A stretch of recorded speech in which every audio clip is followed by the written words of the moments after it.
Walking, I am listening to a deeper way. Suddenly all my ancestors are behind me. Be still, they say. Watch and listen. You are the result of the love of thousands. That was written by Linda Hogan, a Native American writer. Good morning. So it occurred to me to talk about a person's mythology, their own personal matrix, their own ancestral matrix, personal mythology, if you will.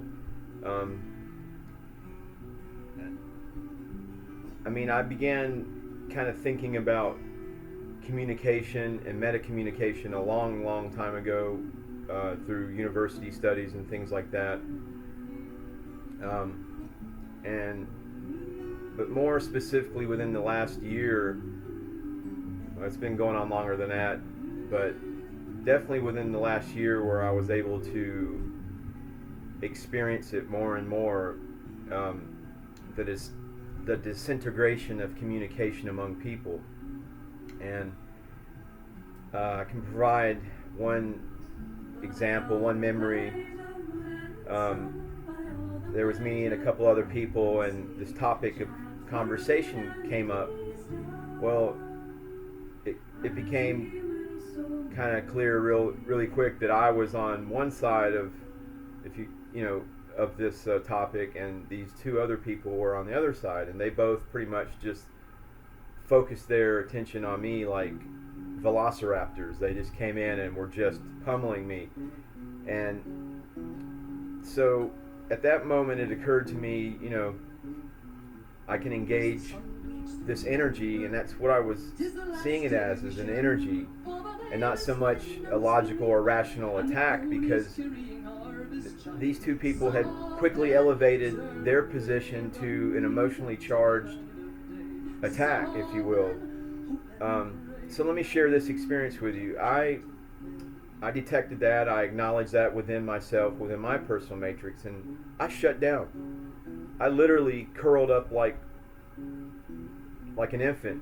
I sat down, I kind of curled up, and I just started praying to myself. It's sort of similar if you ever encountered a bear in the woods, which I have. If that happens, the bear, is going to assess you. It's going to discern your energies. And in the time that it happened to me, I stopped. I cleared my mind, made myself as non-threatening as possible. And the bear was probably like 30 feet away from me, and we were making eye contact. And so I did that, and the bear turned around and went back its way. But it wasn't through any kind of threatening or intimidating or me enlarging my presence. It was just me simply stopping, clearing my mind, and like I said, just kind of making myself as non-intimidating to that animal as possible. Well, I did the same thing with these two people that chose to basically just come at me with, like I said, I wasn't paying attention to their words. I was noticing the energy, and I did that. I did the same thing I did with that bear. I withdrew, made myself as non-threatening as possible. I'm going to tell you what happened. When those two people realized that I was not engaging them, they both turned it on each other. So two allies against me, they began to bicker with them, with themselves. And so what had happened, in my estimation, was, they had created an energy that wasn't going to go away until it was satiated, and they saw that I wasn't participating in this energy wrestling match, what have you, and they turned this bickering and this energy on themselves, and it escalated. I watched it escalate, and it did not end well. So, but I chose not to be part of that energy. So anyway, I want to talk about meta-human systemology and the importance of clear thinking and paths to knowledge, but moreover, a language that is it's the potential for conflict, and the language that I see in Joshua Free's system, metahuman systemology, it's non-existent, and I'm going to tell you why. Because I have to go on my own experiences and observations, but I've gone through a lot of changes in probably the last starting August 11th. I don't know. The only way I can explain it is I woke up that morning, August 11th of this year, 2021, and I couldn't get out of bed. It wasn't because I was infirm or anything like that. It was because something was talking to me, and in a very powerful way. And the only way I can kind of explain it, I can explain it in a lot of other ways, but this is my point with me explaining it in a lot of other ways. I'll just say that knowledge and things that had been mere thoughts in my mind construct were being shown to me as reality, like truth, love. I was, that morning was very intense, and like I said, I don't want to go into it, because what happens is I begin to ensnare you in my personal matrix, my personal mythology, and so along with what I mentioned about that story with the two people kind of bickering, I noticed that let's say the language of politics, inherent within that language, it's already kind of set up for conflict, and moreover, just the way kind of people's thinking processes have been groomed from whatever source, but mostly people's thinking processes are the result of a collective, like say in the United States, like a high school experience or even a university experience.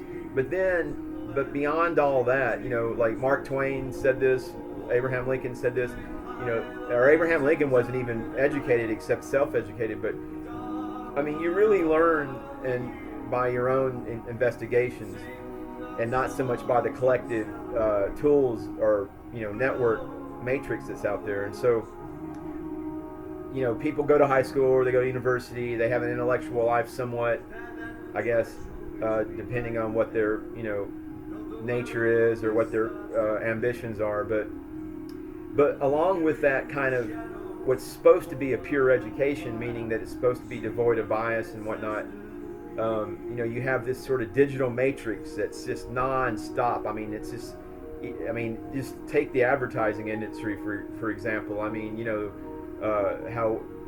Anyway, most likely if you're watching this video, what I'm talking about. But anyway, my point is so I saw, like, say, the language of politics. I just started thinking there needs to be another way for people to communicate, because I felt the observer in me, the energy where I look at it like force fields. I place force fields around myself when I go out into the world and interact with others, and I can kind of, and that's the way I visualize it. Like if somebody's, they don't like the way I look, I got a metal shirt on or something, or they just don't like the way I look or something. I don't know. It's just whatever. For whatever reason, people decide these things, and they'll come at you. And so I look at it as a force field, and if I see that force field kind of wavering, or there's some discoloration in it, then and then I disengage. So, but I could continue on with my discussion about my evolvement,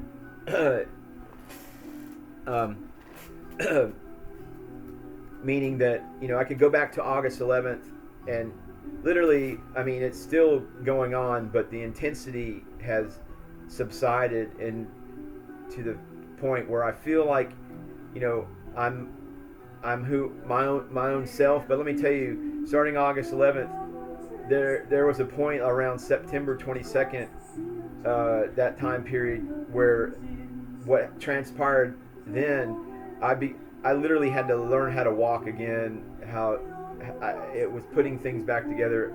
But I'll leave it at that, because what happens is if I try to invite you into my personal mythology, personal matrix, then what happens is I've noticed is I have a tendency, and this is maybe what mythology, when we mythologize things, but I'm a Celt. I'm the blood of Ireland. I'm that, because and what I mean by that is, if you know anything about like what Celts would do, and I grew up in the South, and the South was by and large, the American South was by and large settled by Scots, Irish Celts, and they're bellicose. I mean, the worker bees are like that. There's other aspects to that lineage, blood lineage, but let me put it this way. So I don't want to mythologize these things that I've gone through starting August 11th, because the tendency would be for me is to attach ego to that, and I could justify it in a way, but you know what? It's all it's going to do is create the potential for conflict and division, when the message and what we're all going through as a collective, and what we are all experiencing on our ascension up the ladders of light. It doesn't have to be that way. So I don't have to try to pretend like I'm Kukulane or Brian Barreau or Rue and all that stuff, because that creates the potential for conflict for someone who has another mythology or things that they went through, so it's like we get together and we have these same core experiences, but the potential when we're sharing experiences for conflict is still there. If we can't elevate it to a mythological level as two communicators. So what I see in a system like this meta-human systemology, is it's basically taken and that experience of evolution, of connecting the beta state, our physical reality, to the alpha state, the spirit reality, and it provides a context and a modality and a language, if you will, for people to, once the people both kind of agree on, or if they're familiar with the language, or they're in a some sort of course of study where they're learning these same terms, you can avoid a lot of that potential for conflict. I mean, not saying that it still might not be there, I don't know, but so that's what I see this meta-human systemology. The genius of it lies within that, in that it captures all of the mystical things that we go through, because it's truly extraordinary what we inside of our own personal divine matrix can experience. We don't need virtual reality. I mean, I love video games and all that stuff, but that's not reality, and there's a agenda out there.